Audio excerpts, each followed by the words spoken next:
Greetings YouTube, greetings Facebook, Bror Fredrik with another strip reopening report review. So, wow, I'm tired today.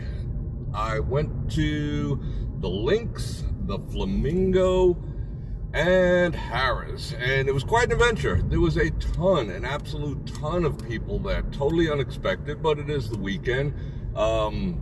Very, very busy. Just parking at the Flamingo, which was my initial plan. I couldn't find parking there for about half an hour. I bailed from there, headed over to Harrah's, tried to find parking. Parking took me about a half an hour to find over there as well. So it was a busy time at the strip. I did a full video of the high roller, the promenade, tons of people there. People are eating, people are enjoying themselves. The place is definitely coming back to life.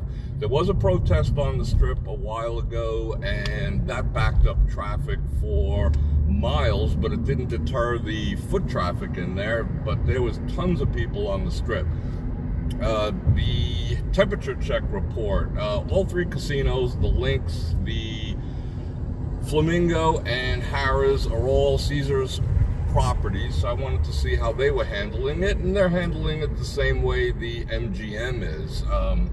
You only have to do the temperature check once you actually check into the hotel. If you're going to stay there as a guest, there's a temperature check. If not, you just walk in, go about your business. The only police presence I saw in either of the three properties was actually at the Flamingo. They had a couple of uniforms and a couple of dogs as well.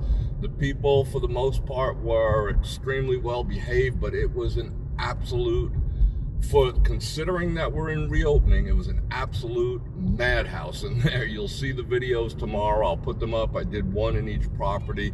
The table games were absolutely smashed tonight or this afternoon. I've been there approximately 6 hours or so, and I tried two different varieties of doing the walkthrough videos because they don't let you just walk in there with a camera and la-di-da your way around, so you got to do it in an unobtrusive way, let's just put it that way, and that's what I did.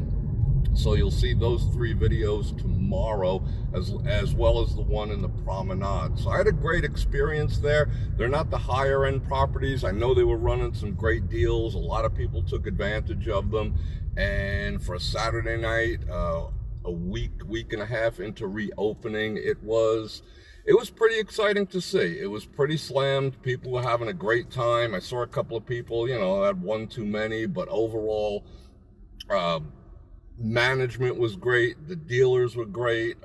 They were cleaning the machines. As far as hand washing stations that the MGM property are consistently talking about, and mask stations and glove stations, not present at these three Caesars properties. Going to the mask to non-mask ratio that I give after all these reviews, I would have to say, in all honesty, probably 85% not wearing masks, 15% wearing masks. So this is the least amount of people wearing masks I've seen at any properties, and that's a cumulative number of all three. That was about the ratio. People, I guess, are over it. People are just going about their business. It was definitely, if I was gonna put a demographic on it, I saw a lot of 25 to 35, and then a big jump past that, maybe into the 45 and to 60 range. So it was definitely a younger crowd. Younger folks are not interested in the whole mask wearing thing, obviously. It wasn't required. The only grief that I got, because I don't wear a mask inside the casinos, I don't want to hyperventilate, was I went to ask, because Bror Fredrik is not familiar with parking garages. I get lost inside those things. I'm used to pulling up to valet, slipping a 20 inside my keys and tossing it to the dude and telling him to leave it up front. So parking garages are a new experience. I absolutely get like a mouse in a maze in those things. I'll get back to what I was just saying. was I went to ask where the parking garage was to a dealer. I just walked up. I stood about, 5-6 feet away. I'm not going to yell across the music. And I asked where was the parking garage. And this guy, you'd think I threw a rock at him. The dealer jumped back about 10 feet and started covering his face and pointing at me like it was the end of the world. And I just wanted to ask the guy, how the hell do I get out of here? But that's the only weird experience I've had so far at any of the properties. As far as the meet and greet as you walk through the door, not so much. I saw a lot of people checking in, especially at Harrah's. Harrah's must have something going on, but they actually had a line there. I did a walkthrough a few times just to go and see, and definitely Harrah's, I would say the least populated casino of the three properties had to be the Linq's. The Linq's, it's not the biggest property. That was the old Imperial, for everyone who doesn't know. So not the biggest property, wasn't slammed. The table games were rather empty, but the Flamingo and Harrah's was cranking. And all I heard, you'll hear it in the video, all I heard, so, my slot playing friends, all I heard was jackpot after jackpot and Buffalo the entire time I was there. So I don't know what's going on with the machines over there, but if you are a player of any sort of the machines, I would say if you're going to go to the Strip, Harrah's and Flamingo were definitely paying. There were long lines at the cages too. So that was pretty interesting to see. I love to see that because, the machines nowadays are just tighter than a snake's ass.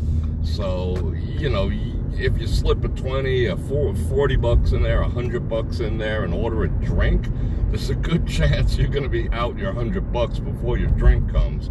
So that's how tight the machines have been as of late. But I saw them paying today, so that was a real breath of fresh air. And I didn't dabble tonight. It was just a little too busy. I went there with a mission. I got some ambient casino sound for some of the videos I have coming up. And I was stopped one time for doing videos inside a property. That was at the Flamingo. And the experience was extremely polite. They didn't give me a hard time. Yeah, I got dressed. I look like a tourist, whatever. Well, maybe not. Most of them had flip-flops on. But they just politely asked me to point it away from any other personages. And that was the exact word they used. Point it away from any personages in the casino. And I pointed it away from any personages in the casino. I did a little underslung video. You'll see it tomorrow. I did it from about knee level up, and that kind of came out. I'm curious to see what the footage looks like when I get back to the house and put it on the computer, but I hope it doesn't look like butt cam.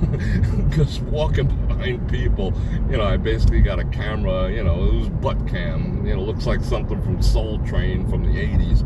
But we shall see, and I shall edit it. So I hope everyone is having a great Saturday night. If you're gonna drive the Strip tonight just for fun to go look at lights, I would highly recommend against doing that, because it is just a nut house between the protests that took place, and almost the entire northbound Strip is down to 2 lanes with cones, and that just makes getting around impossible. And they had the center median turning points where you can go from property to property closed all the way down the Strip. So it was a hairy Strip ride today. What wanted to be a 3-hour little adventure turned into about a 6-hour adventure, given traffic and everything. But again, I hope everyone's having a great night. Hope everyone's having a great weekend. And on that note, Bror, Fredrik out.